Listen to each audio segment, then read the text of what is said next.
Distinguished guests, dear friends, the title of my speech today is Questioning Acting. In the AI era, let every child master effective questioning for AI. What kinds of questions can humans ask AI nowadays? What very meaningful questions have you ever put to AI? As young learners, how should we ask questions to gain the maximum benefit from education? Personally, I'd often held an over-optimistic thought that AI seems capable of doing nearly everything. For example, one day I was trying to remember the term photolysis, and I thought this word was so interesting, I must quote it in my TEDx speech.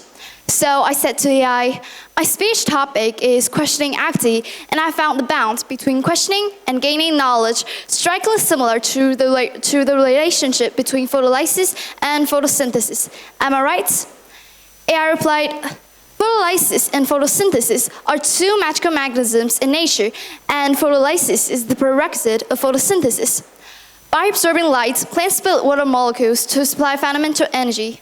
This process enables plants to complete the next step, which is photosynthesis. Plants provide themselves with energy by turning inorganic materials into organic materials. As you can see, AI helped me quickly get the thinking and answer I wanted, bringing me an extremely efficient and delightful learning experience.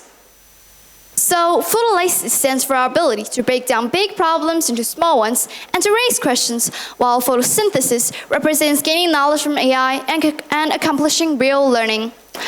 Only with advanced questioning literacy can we finish the cognitive process of photosynthesis, achieving systematic knowledge acquisition and real growth.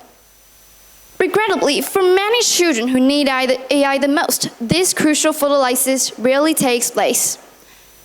A case in point is that if a child says to AI, I am poor at English, how can I learn it well?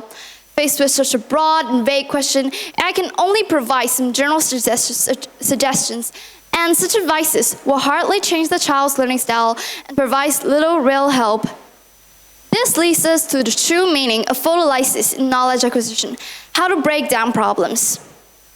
So, if the child can skillfully decompose problems and make clear requests to AI, for instance, I have difficulty with long and complex sentences, then AI can act as an experienced teacher, explaining grammar, analyzing example structures, simulating sentence practice, and providing mock exercises. Besides, many children dislike memorizing words, but if they can do what I do, ask AI to interpret vocabulary in crosstalk style, turn word lists into poems, detective stories, or even compose difficult words into spring festival couplets. The ways are endless. They make it much fun and may even grow fond of memorizing vocabulary.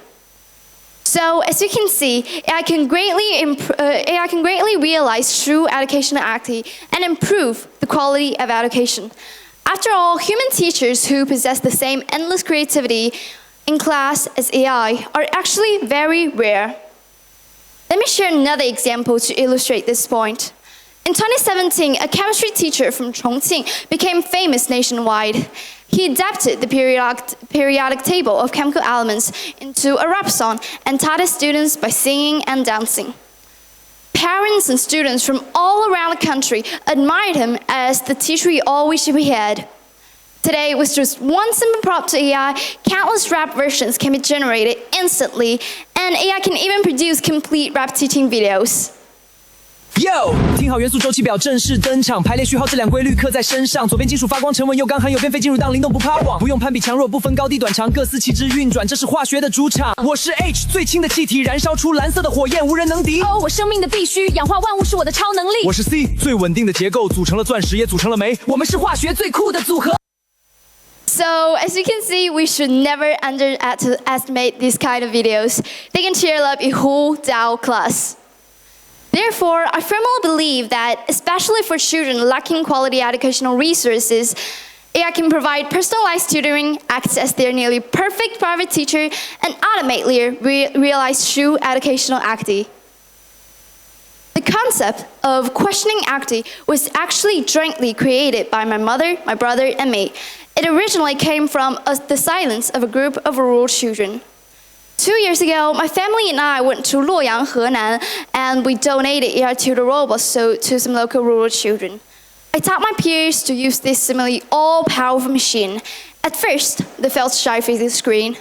I told them, feel free to ask it anything. It can answer all your questions. Yet I found they actually had no idea what to ask. I demonstrated many times, fully expecting them to interact absolutely with the robot. But even the smartest child among them only asked two simple questions, which were, why are apples sweet? And why do sunflowers always face the sun? After that, they really made full use of the powerful AI. They're not unwilling to ask. They simply don't know how. Their silence sounded a clear warning to us. If children are only given AI that provides ready-made answers without learning the method of effective questioning, then the educational gap will only keep widening. Therefore, the equal ability to ask questions is now becoming an essential right and a new form of equality. Influenced by my family atmosphere, I have been engaging deeply with AI since 2023. I let AI generate tongue twisters to help me memorize boring vocabulary in a fun way, ask AI to create chemistry stories to help me preview 9th grade chemistry knowledge. And still, I want to share a more interesting experience. Once in class, we discussed the topic, what is language? And I shared my opinion. I think language is the kind of input and output of human self-awareness. The whole class were a bit stunned and did not respond with the interactions I hoped for. So after school, I turned to AI and asked, can you praise me from a philosophical perspective? AI fulfilled my wish for further discussion and spiritual encouragement. It said, your definition carries the spiritual insight of philosophical thinking. You define language as the input and output of self-awareness, which precisely meets the core of philosophy of language. As Martin Heidegger once said, language is the house of being. What you call input allows us to touch others' consciousness and build our self-cognition through words, while output turns inner chaotic thoughts into clear language, making our existence seen and understood. So, as you can see, AI's teaching ability is incomparable. I have noticed a huge difference in how young people use AI. Some just search directly for how to solve this math problem. Well, I turn AI into my creative partner and critical thinking coach through directed questioning. This makes me realize two layers of educational activity in the AI era. First is access to AI, and second is the ability to ask questions and make the best use of AI. Access is the foundation, and questioning is the core key. More importantly, AI can bring us far more than exam-oriented education. It is widely discussed that artificial intelligence will replace most of the jobs in the future, but abilities such as creativity, critical thinking, interdisciplinary vision, and business literacy cannot be replaced by technology yet, I guess. I have customized my own children's business thinking course with AI. Courses of these kinds are not popularized in schools yet. Instead, AI can act as our fine learning assistant and help us build up these core abilities. I consider myself an extremely fortunate girl. I study in one of the most prestigious schools in Beijing. From the age of 8, I have led over 30,000 children from all around the country to study English on social media, completing 240 lessons of a classic English textbook. I've had 4 poetry books published and have released about a dozen fairy tales. There are also 4 science fiction novels on the way. I'm also a young entrepreneur developing my own AIOC platform. My deep concern about educational acting mainly comes from my mom. When I was 6 or 7 years old, my mom always told me stories about her childhood. She grew up in a mountain village in central Shandong, and she had no storybooks to read at that time, so she even secretly read her elder siblings' high school Chinese textbooks. When she entered the town junior high, she tried every means to borrow books, but couldn't even get access to a newspaper. Reading resources was extremely scarce in that era. That made me first realize children in some other regions may not have the same good educational resources as me. I truly felt for the first time how huge the educational gap is between different regions and groups of people. There are many lucky children like me in the world, but far more children are still suffering from insufficient and unevenly distributed educational resources. I would not debate whether AI should be used. That's not something I can change. What I want to advocate is this. Most of us have access to AI nowadays, but can we make full use of it? Can children rely on AI to make learning more efficient, creative, and enjoyable? Can true educational equity finally be achieved? For me, the answer lies in two simple words: questioning equity. In my opinion, AI has now crossed its technological singularity. It can take on almost any teaching task despite its imperfections. So, if we utilize AI to the fullest, then educational equity will no longer be an unattainable dream. I would like to say boldly, education is far more than schooling alone. Disparities in education will widen the gap of wealth and opportunities, and it's becoming a profound social issue which deserves our attention, reflection, and action in the AI era. Every child deserves to be empowered by questioning equity. Every voice deserves to be heard. Every dream deserves to be lit up by questions. And every possibility behind artificial intelligence deserves to be explored.